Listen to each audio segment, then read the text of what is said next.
So what is up guys? This is my day 65 ng pagpapasarap. So today guys is a new day. So samahan nyo ako ulit guys. Magji-gym tayo para mas marap pa tayo guys. So ano, tara, mag-gym na tayo. Let's go! So ngayon na nga guys, habang papunta na ako sa gym guys is inabutan ako ng ulan guys kasi nakamotor lang ako. So, na medyo naabutan tayo ng ulan. So ayun guys, sobrang lakas ng ulan. So napadaan muna tayo sa 7-Eleven guys. Buti nakaabot tayo sa 7-Eleven guys. Hindi tayo nabasa kasi sayang yung ating outfit check. At buti na lang guys, medyo tumila agad yung ulan guys. So ayun guys, nakapunta na tayo sa gym.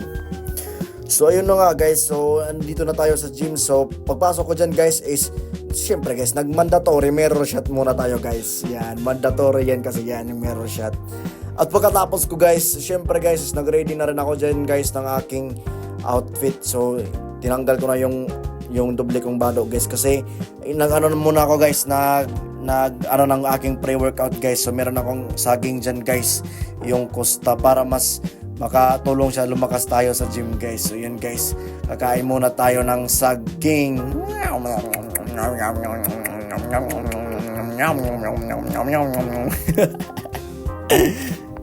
At dito guys is nag-ready na rin ako guys. After kumain ng saging guys, syempre guys, nag-warm up na rin ako guys ng aking rest guys para hindi tayo ma-injured guys. So mag-chest pala tayo ngayon guys. At saka magba-bicep. At so ayun na nga guys, katapos ko mag-warm up guys is inumpisahan ko na yung aking first set guys. Dito guys sa chest. So dito tayo dito guys, nag chest workout muna tayo dito guys. Pwede niyo rin to gawin guys para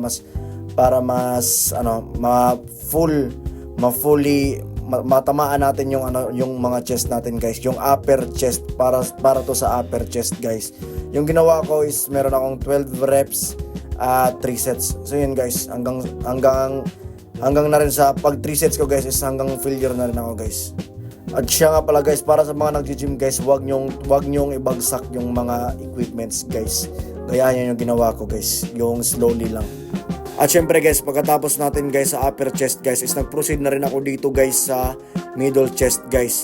So dito guys, dito matatamaan yung middle chest natin guys kasi meron tayong tatlong dapat patatamain dito sa chest guys kasi tatlong part kasi yung chest natin guys. Merong upper chest, merong middle chest at merong lower chest. So dito guys sa workout nakin guys is pinatamaan ko yung middle chest ko guys. So yun guys, yan lang din, 12 reps at saka 3 sets lang guys hanggang failure mo guys kapag hindi mo na kaya guys. At pagkatapos guys is nag-proceed na rin ako guys sa pec deck fly. So yun guys, dito pinatatamaan. So dito guys, pinatatamaan dito guys yung natin guys, yung upper chest guys.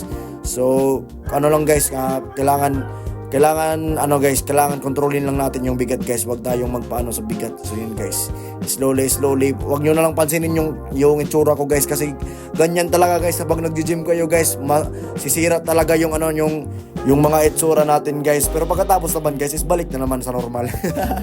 At dito guys, tiningnan ko yung pump ng chest ko guys. At saka meron na. At pagkatapos ko sa pec deck fly guys is naproceed na rin ako dito guys. Dito sa workout ko sa lower chest guys. Para ma-hit yung lower chest natin guys. Talagang wag kayong magsta-stop guys hanggang hindi nasisira yung mga itsura natin guys. Kagaya nito. Yan, sisira na talaga. Ayan. At pagkatapos ko na sa chest At pagkatapos ko sa chest guys is nandito na naman ako guys sa bicep ko guys. Tinanin ko yung bicep ko guys para may sandalan yung baby ko. So yun guys, yan ang train ako ng bicep ko dyan guys. Yun.